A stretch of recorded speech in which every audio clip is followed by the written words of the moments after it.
ভারত থেকে সমরস্য ক্রয় শুরু করেছে বাংলাদেশ প্রতিরক্ষা দপ্তর।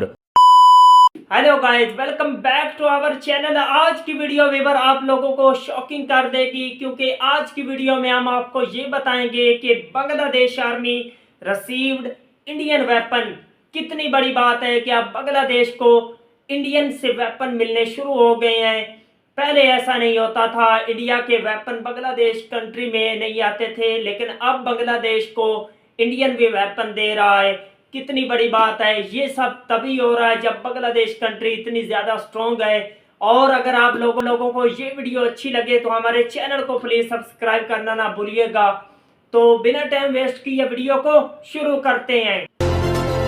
क्या बात है। ভারত থেকে সমরস্য ক্রয় শুরু করেছে বাংলাদেশ প্রতিরক্ষা দপ্তর। গত 10 জুলাই 2024 সালে 11টি আর্মড ভেহিকেল ডেলিভারি পেয়েছে বাংলাদেশ সেনাবাহিনী, যার সবগুলো আর্মড ভেহিকেল তৈরি করেছে ভারতের টাটা গ্রুপ। ঠিক কী কারণে এই ধরনের মানহীন সমরস্য ক্রয় করা হচ্ছে তা নিয়ে আজকের আলোচনা।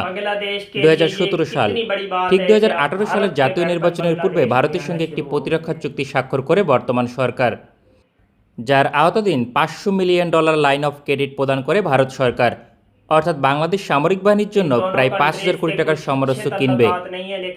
এটি ছিল বাংলাদেশ সামরিক বাহিনীর অভ্যন্তরে প্রবেশ করার প্রথম পদক্ষেপ, কেননা এর পূর্বে ভারতীয় সমরস্য বাংলাদেশ কিনবে না এমন একটি নীতিগত সিদ্ধান্ত ছিল। বাংলাদেশ সেনাবাহিনী অতীতে কখনো ভারতীয় সমরস্য ক্রয় করেনি, কারণ প্রতিরক্ষা দৃষ্টিভঙ্গি অনুযায়ী ভারত হচ্ছে বাংলাদেশের কৌশলগত প্রতিপক্ষ। তাই যুদ্ধ হবার সম্ভাবনা রয়েছে এমন পার্শ্ববর্তী দেশ থেকে সমরস্য ক্রয় করা উচিত নয়।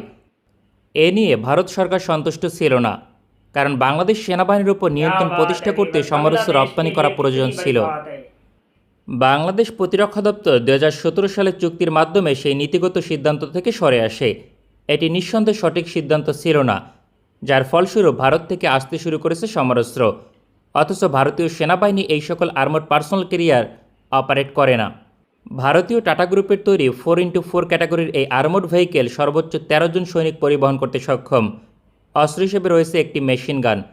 এছাড়া সর্বোচ্চ 80 কিলোমিটার গতিতে চলতে সক্ষম। 2010 সালে এই ভেহিকেল নিয়ে যাত্রা শুরু হয়।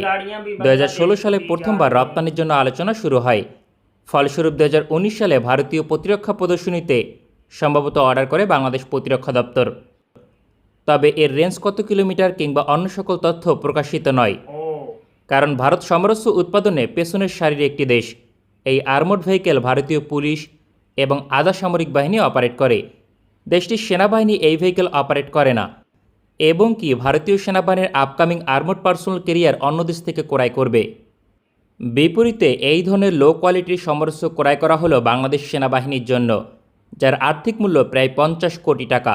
সমস্যা এখানেই শেষ নয়, এটি কেবলমাত্র শুরু বলা যায়, কারণ আরও বহু ভারতীয় সমরস্য ধীরে ধীরে আসতে শুরু করবে। কেননা 5,000 কোটি টাকার সমরস্য পরিমাণে অনেক।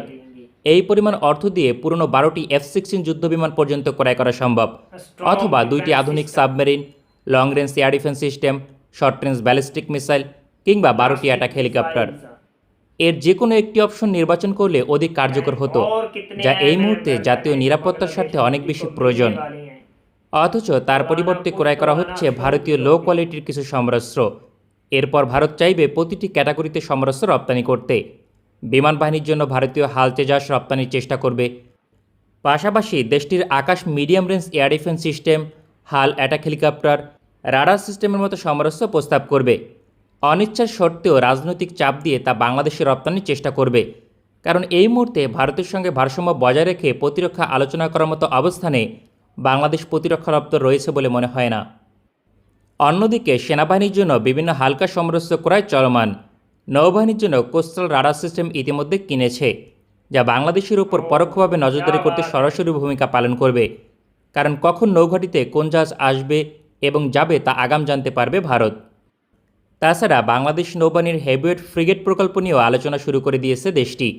ভারতীয় একটি সামরিক প্রতিনিধি দল ইতিমধ্যে বাংলাদেশ সফর করে শিপইয়ার্ড তৈরির প্রস্তাব দিয়েছে, যেখানে হাই পারফরমেন্স ফ্রিগেট নির্মাণ করা হতে পারে।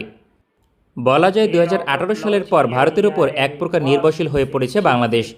একই সঙ্গে চীনের থেকে সমরস্ত্র ক্রয় উল্লেখযোগ্য পরিমাণে কমেছে। চীন বিষয়টি প্রথম দিকে স্বাভাবিকভাবে নিয়েছিল, কারণ বাংলাদেশ তুরস্ক থেকে সমরস্ত্র ক্রয় শুরু করেছিল, যা অবশ্যই একটি পজিটিভ দিক। তবে ভারতের চাপে যে চীনের সমরাস্ত্র ক্রয় কমিয়েছে তা এখন চীন অনুধাবন করতে পারছে।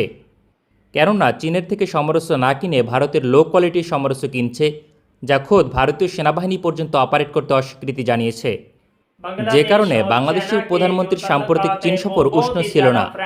চীনের পক্ষ থেকে স্পষ্ট বার্তা ছিল যাতে ভারতকে এত বেশি প্রাধান্য না দেওয়া হয়, কারণ কোনো সুবিধা না দিয়ে ভারত অনেক বেশি সুবিধা নিচ্ছে বাংলাদেশ থেকে। যেমন ভারতকে রেল করিডোর দেওয়া হলো, এটি চীনের সঙ্গে ভারতের সম্ভাব্য যুদ্ধে অর্ধেক যুদ্ধের সমান কাজ করবে, ফলে চীন বিষয়টি ভালোভাবে নেয়নি। অন্যদিকে তিস্তা প্রকল্পে চীনকে আনঅফিসিয়ালি বাতিল করা হয়েছে, কারণ ভারতের প্রধানমন্ত্রী নরেন্দ্র মোদী বাংলাদেশের প্রধানমন্ত্রীকে এ বিষয়ে বার্তা দিয়েছিল। সব মিলিয়ে বাংলাদেশ ধীরে ধীরে ভারতের ওপর নির্ভরশীল হচ্ছে, তেমন কোনো রাষ্ট্রীয় স্বার্থ ছাড়াই। এমনভাবে চলতে থাকলে দেশের নিরাপত্তা নিয়ে প্রশ্ন দেখা দেবে। তাছাড়া অতীতে ভারতীয় সমরাস্ত্র কিনতে সেনাবাহিনীর ঊর্ধ্বতন কর্মকর্তারা বাধা প্রদান করত। বর্তমানে সরকারের উপর অসন্তুষ্ট হতে পারে এমন কোনো সেনা কর্মকর্তা সেনাবাহিনীতে লক্ষণীয় নয়। ফলে ভারতীয় সমরাস্ত্র ক্রয় শেষ পর্যন্ত কোথায় গিয়ে দাঁড়ায় তাই এখন দেখার বিষয়। আমাদের ভিডিওটি পছন্দ হলে আমাদের সমর্থন করতে সঙ্গে থাকুন। ভালো থাকবেন সবাই, দেখা হবে পরবর্তী কোনো ভিডিওতে। क्या बात है वीवर, बहुत बड़ी बात है। बांग्लादेश को अब इंडिया वेपन दे रहा है, वो कुछ तो वेपन आना शुरू भी हो गए हैं बांग्लादेश की कंट्री में, इंडिया के वेपन। और अगर आप लोगों को वीवर, आप लोगों की क्या राय है, क्या बांग्लादेश को इंडिया से वेपन लेने चाहिए? क्योंकि और काफ़ी सारी कंट्रीज़ हैं जो बांग्लादेश को वेपन दे रही हैं, जिसमें चाइना, तुर्की, अमेरिका और काफ़ी स्ट्रॉन्ग किस्म की कंट्री। क्या बांग्लादेश को इंडिया से वेपन लेना चाहिए? प्लीज़ हमें कमेंट्स में अपनी राय का इज़हार लाजमी कीजिएगा। और ये जो इंडिया के वेपन है क्या बांग्लादेश को फ़ायदा दे सकते हैं, ये भी हमें कमेंट्स में बताना ज़रूरी है आप लोगों ने, प्लीज़।